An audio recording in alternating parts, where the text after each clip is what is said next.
It's from the Gospel of Matthew, chapter 12, verses 15 to 21, and you can read along with me. Jesus, aware of this, withdrew from there, and many followed him, and he healed them all, and ordered them not to make him known. This was to fulfill what was spoken by the prophet Isaiah. Behold, my servant whom I have chosen, my beloved with whom my soul is well pleased. I will put my spirit upon him, and he will proclaim justice to the Gentiles. He will not quarrel or cry aloud, nor will anyone hear his voice in the streets. It's the part I love.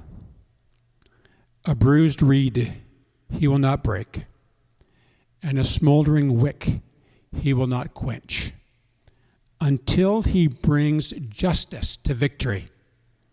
And in his name, the Gentiles, that's us, will hope. Hey, Trinity Grace Church and friends joining us online, welcome once again. My name is Albert, and I hope you're enjoying working through the Gospel of Matthew, Matthew's account of Jesus' life, his ministry, and his death and resurrection. And I hope ultimately, supremely, that you are able to see more of Jesus, understand who he is, that there would be something stirred in your heart to just fall in love with him because you see how much he loves you, and that you would want to place your faith in him and follow him as a disciple during your days of life on this earth. Well, let's get into today's message. This past week for the Chung family, it was a celebratory week because our son, he graduated grade 6, and it was an online graduation ceremony, which was unique in and of itself. I start this way because I was quickly reminded during the ceremony of how at an early age we are thrown onto what I like to call the staircase of life. And so if you can imagine, as you see in the image there on the left, just this staircase that represents life, and it's extending as far as possible to the heavens. And the whole notion is the higher you can climb up that staircase, the happier you will be. And somewhere, kind of like at the end of the rainbow or at the top of this staircase, there is pure, true, ultimate happiness. Now, the graduation ceremony reminded me of this because all the speeches that were given, they repeated the phrase and ideas like, the sky's the limit, right?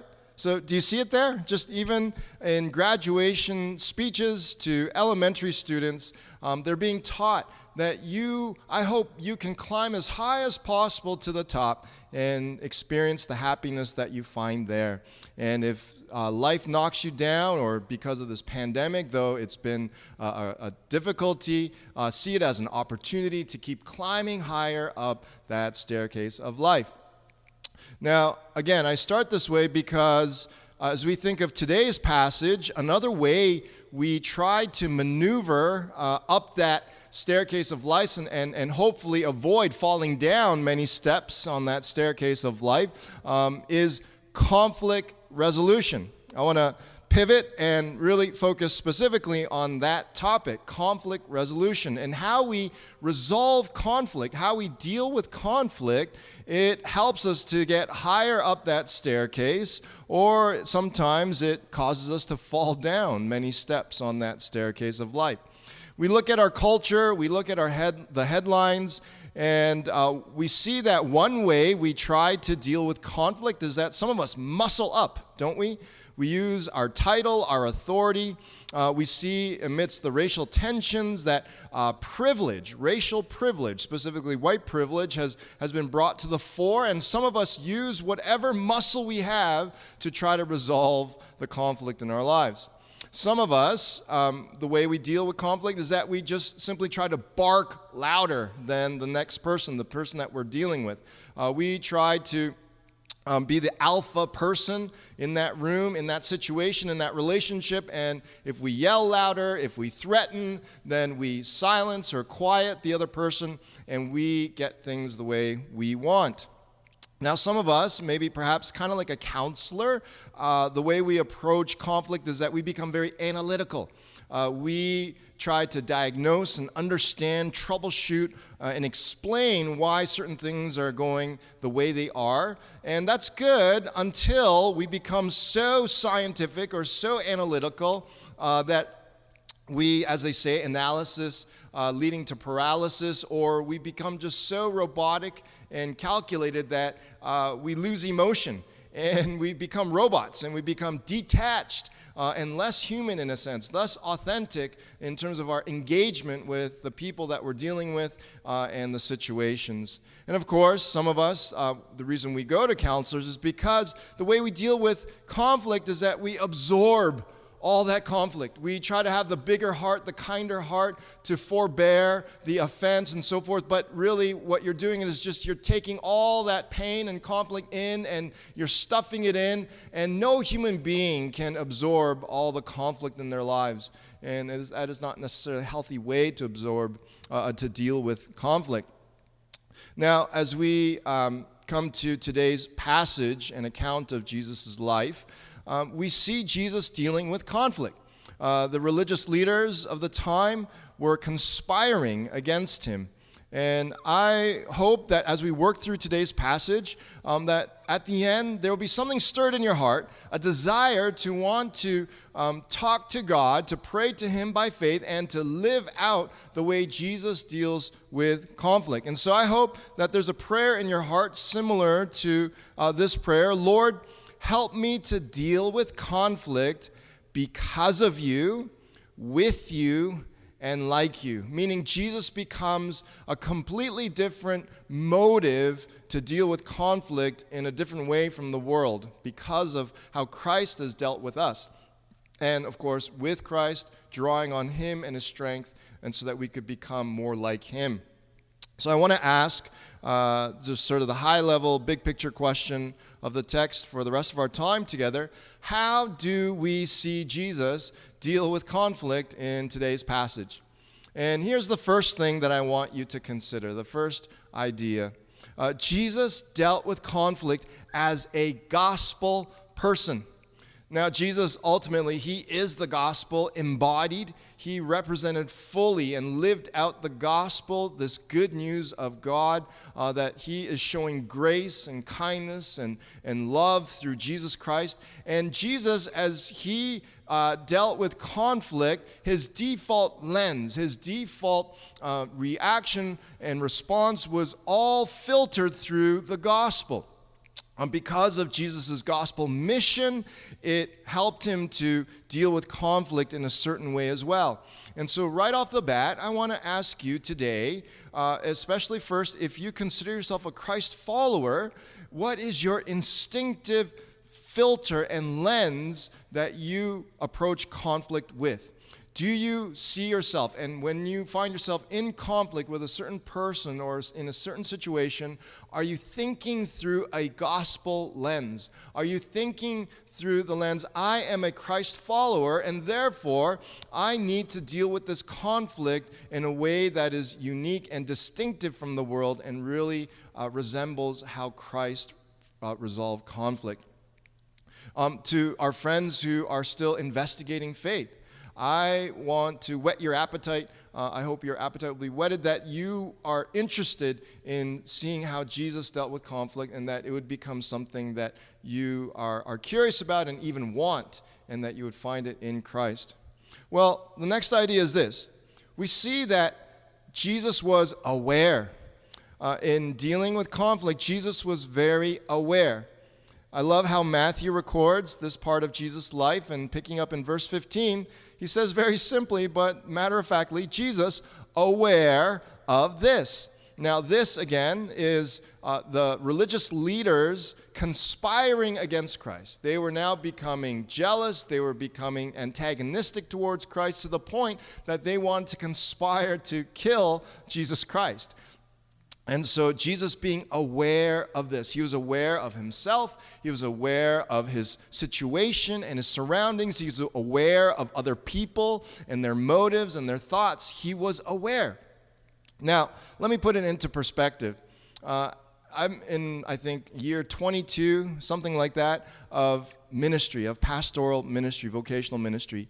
And in my experience, anecdotally, the number one weakness of human beings that I've seen in my experience, and incidentally, the number one stumbling block to finding faith in Jesus Christ, to placing your faith in Jesus Christ, is a lack of self-awareness. That would be my number one in terms of human weakness in doing life and relationships, but also in coming to a place of faith in Jesus Christ.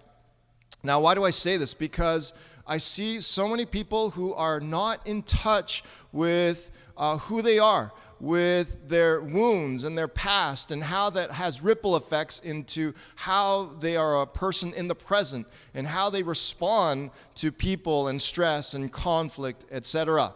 They're not self-aware.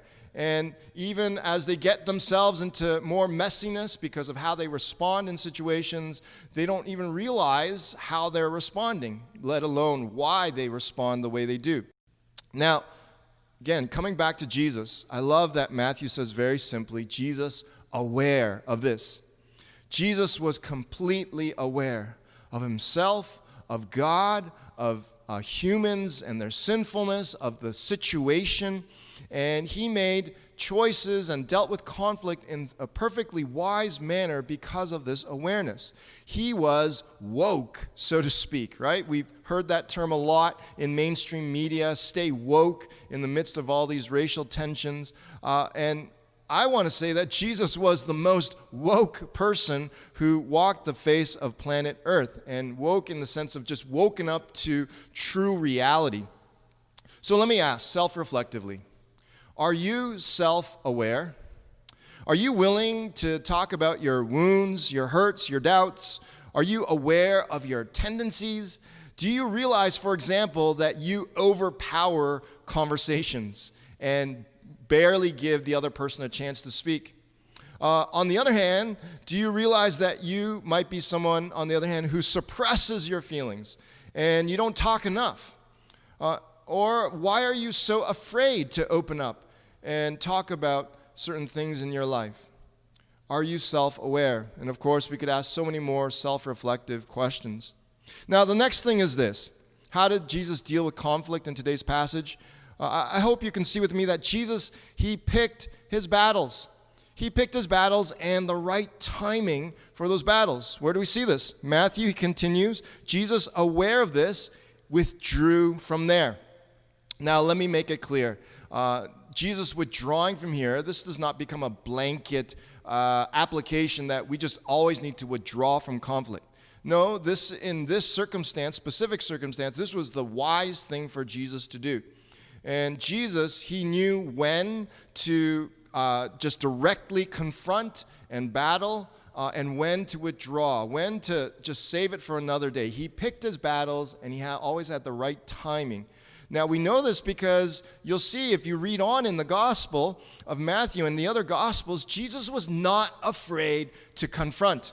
Jesus was not afraid to call out and to engage conflict head on when he had to and when he knew it was the right time, to the point that he even was willing to turn over money tables in the temple, and he even expressed conflict physically when it was the right timing. The point is that Jesus picked his battles, and he knew the right time to engage a conflict head on or to withdraw and to deal with this later. And this really is a natural progression from having healthy awareness of self and surroundings.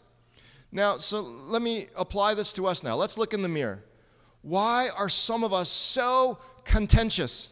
Why are some of us so stubborn and we have to win every little argument? Why are some of us that we have to get our way with every little thing? And some of us have a knack for turning mountains out of molehills. I have permission to just let you into my marriage a little bit from my wife. And one way that happens sometimes between my wife and me is we're driving, and one of us will be, we're both terrible backseat drivers. And so one of us at some point will say, hey, I think the right lane is faster. And then the other will say, no, I don't think so. I'm just going to stick to this lane. And then that easily just unravels to a full-blown argument. And what was about just a lane change all of a sudden becomes bigger issues in our marriage, which really aren't even real issues at the time, but they just become something that we fight about. And then one of us has the sense to just realize what's going on and say, you know what, why are we even arguing about this? This is dumb. Let's stop, okay? And then we both just realize, just sense kicks in, and we thank the other person. You're right. Why are we even talking about this? Okay, it's going to save, 10 seconds if we switch lanes, and even if you're right, right? So the point is, we need to pick our battles, right? Now, you become a person who's more willing to not have to win all the time if you've experienced grace. And this, practically speaking, is one reason why Jesus is so wonderful, is so needed in our lives. If you approach every conflict that comes in your life from a place of peace with God, you are completely just resting and soaking in and saturated with your belovedness in the Father's love for you. And in a good sense, you have nothing to prove. You're going to find it's a lot easier to let go of a few battles, okay? You're going to find just naturally in your heart, okay, I don't have to fight for this. But perhaps some of us are very contentious because there's an ego there that is still just writhing to prove itself, and it does not know grace. Well, let's move on. How does Jesus deal with conflict in today's passage? I think we see Jesus keeping God's big picture redemptive plan perspective. Okay, I know that was a bit of a mouthful, but the idea is just get that notion. Jesus put it differently, he kept his eye on the forest. I think Jesus was a master of seeing both the trees and the forest, but he certainly kept his eye on the forest. God's big picture redemptive plan through all history. He kept that perspective. He kept the main thing the main thing. He didn't get distracted from the main thing. And where do we see this? Matthew continues to narrate, and many followed him in verse 15, meaning Jesus, and he healed them. So we see Jesus, despite this conflict, because just imagine this way. What if Jesus got caught up in this tiff with the Pharisees and all his energy, all his energy got sucked up by this conflict with the Pharisees to the point that he never went to the cross because he just ended up living the rest of his human life just dealing with every earthly conflict in a human way, and forgetting the main thing, his main mission. Where would you and I be today? There wouldn't be Christianity, or there might be some weird form of it, but certainly the sacrifice of Christ on the cross and the resurrection that we need to be reconciled with God and to know his grace and to hope in life after this life and the new creation, that would not exist. So Jesus, we see here that he stays focused. He keeps the main thing the main thing. He keeps God's grand big picture redemptive historical plan perspective. And so he goes on and he continues to garner more disciples. He continues to build up more disciples because after Jesus returns to glory, he needs his followers to proliferate the gospel. And Jesus, we see in verse 15 that he continues to heal, meaning he continues to show signs of God's kingdom, his eternal kingdom breaking in. He continues to give these wonderful previews of what life will be like when Jesus ultimately returns in the end, and he brings in the new earth under the new heavens, and we experience this wonderful eternal new life as God always meant it to be. And we see here Jesus as well in verse 16. He specifically orders his followers not to make him known. To speak in colloquial modern terms, Jesus wanted a silent PR campaign. He did not want a PR campaign that was blasted on every social media platform and getting more likes and views and so forth. He wanted to stay quiet. Now, all of this, we'll get to the specific reason why, but all of this, again, Matthew shows us that Jesus was keeping God's big picture redemptive plan perspective, because all this was to fulfill what was spoken by the prophet Isaiah. In Matthew now quotes Isaiah chapter 42. But just to put it in different words, everyday terms, this was to stick to God's big picture redemptive plan that God foretold 700 years approximately prior to Jesus. And Jesus was sticking to the plan. Jesus was sticking to God's plan as he patiently, steadfastly, very constantly worked through history. And again, all this because, and I love how Willy MacDonalds puts it in his commentary on this passage, Jesus' revolution would come, but not by the shedding of Roman blood, but by the shedding of his own blood. See, that's why Jesus wanted a silent PR campaign. Because if word got out, people would inevitably misunderstand Jesus and his call, and they would want to just set him up as an earthly leader, to set up an earthly political kingdom. And that would do you and me no good. It would do humanity no good. Jesus was not going to accomplish and resolve this, God's plan, and resolve this conflict by military force. And so even here we see Jesus dealing with conflict in a different manner. He had a bigger picture in mind. He had an eternal end goal in mind. And he knew it would require the shedding of his own blood. So let me offer one more analogy just to help you. If you find yourself in conflict today, I want you to think of a rose. I tried to bring a rose today, but couldn't find one. And just imagine I'm holding a rose here, or you're holding a rose. And we all know red roses are beautiful. They represent love. But imagine, did you know that roses actually, as beautiful they are, in their natural state, they have very prickly thorns on the stem. In fact, just this past week, I pricked myself on one at a funeral. And this beautiful thing, the big picture of this rose, I want you to see that as the big picture of your life right now. And whatever conflict you find yourself in, perhaps that's like that thorn.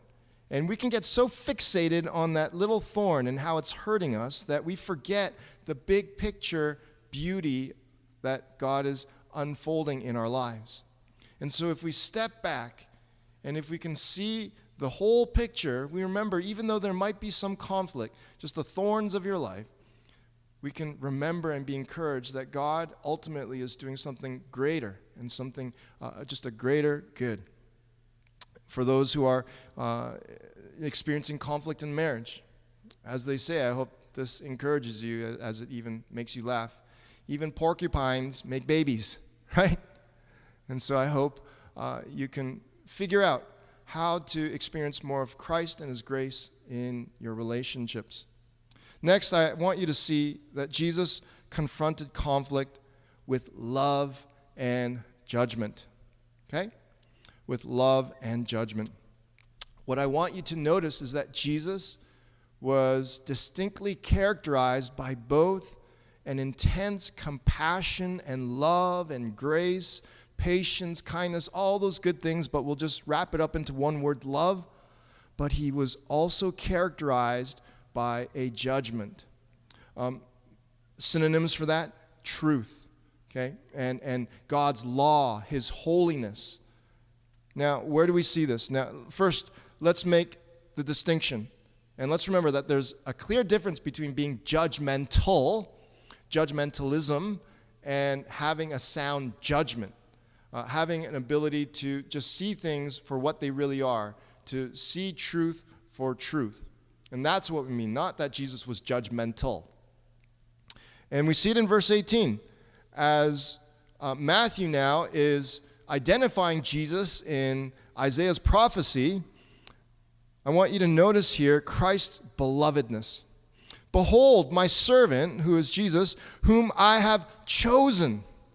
Jesus lived out of a chosenness by the Father, just a belovedness. And so he is described as my beloved, with whom my soul is well pleased. This is why Jesus was magnanimous. This is why Jesus was known for his compassion, his extreme compassion, his radical compassion, his ability to be with the outcast of society, to be with the poor, and to love the downtrodden and the brokenhearted, and to compassionately heal those who were ailing. He lived out of his belovedness. And so there was certainly a love to Jesus. But now I want you to see, I hope you've seen Jesus' love and belovedness, his compassion. But on the other side, Isaiah describing what Jesus' ministry would be like, he says, I will put my spirit upon him, and he will proclaim justice. He will proclaim, meaning he will preach and authoritatively declare what? Justice, the justice of God to the Gentiles, and just understand that as to the whole world, to the rest of the world. But you need to understand that this word justice, what it actually means, it's where in the Greek we get our English word crisis. So Jesus will somehow proclaim some kind of crisis, a crisis meaning for us in English a time of intense difficulty or danger. And related, similar to that danger, is what the actual Greek word means, meaning justice is actually referring to the day of judgment. Justice is referring to the decision time of the judge to decide whether you are guilty or pardoned, meaning condemnation. So we could paraphrase this, that the Spirit of God will be placed on Jesus to proclaim, to preach that day of judgment. That's foreboding. That's scary. But then Isaiah goes on in the next verses to describe how Jesus will proclaim that judgment day, that coming kingdom. And Isaiah describes Jesus as being one who would not quarrel or cry aloud, meaning even though he has this intense message, the way he will tell it to the world is not in this angry, alpha male, just bash it over your head manner. He's not going to fight with you about it if you don't want to believe it. Nor will anyone hear his voice in the streets. A bruised reed, this is describing Jesus, a bruised reed he will not break. That's how compassionate and gentle Jesus is in telling of this coming kingdom and this day of judgment, this decision time. And a smoldering wick he will not quench. Now let me try to apply this to our daily relationships. Consider this thought. Mutual grace is the best conflict resolver. When we think of how Jesus, he was so balanced in love and truth, a belovedness and judgment, meaning being willing to call things what they are, to speak truth, and to do things surgically, so to speak, but to approach these conflicts in such a loving, gracious manner. If you and I could take that and apply that in our relationships, our conflicts, that we could show mutual grace to one another. When do we become defensive in arguments? It's when we think that we are condemned, when we think that we are being attacked. But if we understand, no, this is a safe place of grace, there's grace here mutually, then all of a sudden defensiveness melts. And you're willing to discuss some of the truthful things, even though they're uncomfortable, you're willing to discuss some of the truthful things that you need to deal with in those situations. You see, it's a balance of love and truth, love and judgment.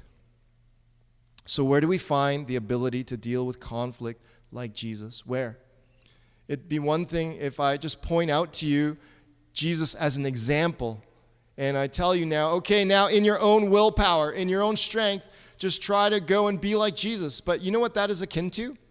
That's akin to me telling you to keep climbing up that staircase of life on your own, in your own strength, and that is not Christianity. Sadly, sometimes even Christianity can mutate, and we are trying to climb up that staircase of life and to feel happier with Christianity. But that's not how it works in genuine Christ-following Christianity. We need to remember that Christ has come down that staircase of life from the heavens because we can't make it up all the way. And now he has climbed up perfectly back to God, and we simply jump on his back by faith. And yes, we are to climb up that staircase of life, but the way we do it is completely different from the world. It's not by our own strength, but it's by faith in Christ that we continue to grow and mature and to move up closer and closer to God. So where do we find the ability specifically to deal with conflict because of Jesus, with Jesus, and like Jesus? And the clue comes in the last part of Isaiah's prophecy. Isaiah says that Jesus will keep showing this grace until he brings justice to victory. This needs to sink into our hearts. What does Isaiah mean here about Jesus? First, I want you to understand that the word justice here, again, just to remind you, it means condemnation, decision time, judgment day. And the word victory here means utter vanquishment, utter destruction. And so if we paraphrase this, what Isaiah is saying is that Jesus will keep showing grace. He will continue to not break the bruised reed. He will continue to not quarrel until he brings condemnation to utter vanquishment. What do we mean by this? I think Paul the Apostle says it the best, that now in Christ there is no more condemnation. Jesus has destroyed judgment. As the book of Hebrews says, mercy triumphs over judgment. Jesus kept showing grace down to his very last breath during his days on this earth, hanging on the cross, and grace overcame. Grace was victorious. Grace utterly vanquished God having to condemn us. That's what Isaiah is trying to say, and that's what Jesus certainly did on the cross. Through his deep compassion, his love, his mercy, grace overcame. Death is destroyed. Condemnation is crashed. But I want you to notice as well that Isaiah says that Jesus will keep showing grace until. Now, there's another way to understand this. It's another side of the same coin. See, Jesus, he would continue to show grace until he found a way to make a way that condemnation, that it's no longer for those who place faith in Christ Jesus. But this until also means that after Jesus has accomplished this freedom from judgment, that he has the right, in a sense now, because he has provided a way to love and forgive, then all the more he has every right to express his justice. There will come a day when Jesus will break a bruised reed. There will come a day when Jesus will put out a smoldering wick. In fact, you see, Jesus kept showing grace to the point of hanging on the cross. And up to the final moment that Jesus said, "It is finished," and he cried aloud, my God, why have you forsaken me?" You see, Jesus would not quarrel and he would not cry aloud during his ministry on earth. But then in that instant, when it was finished, he cried aloud from atop of Calvary. And you see, at that point, Jesus himself became the bruised reed that was broken. Jesus himself became the light of the world that was smoldered and put out. Jesus himself cried aloud as he mediated between this cosmic quarrel and conflict between God and man. Jesus, he is the ultimate bruised reed that was broken for you and me so that we could be reconciled with God. And so I hope you'll pray with me. Lord, help me to deal with conflict because of you, with you, like you.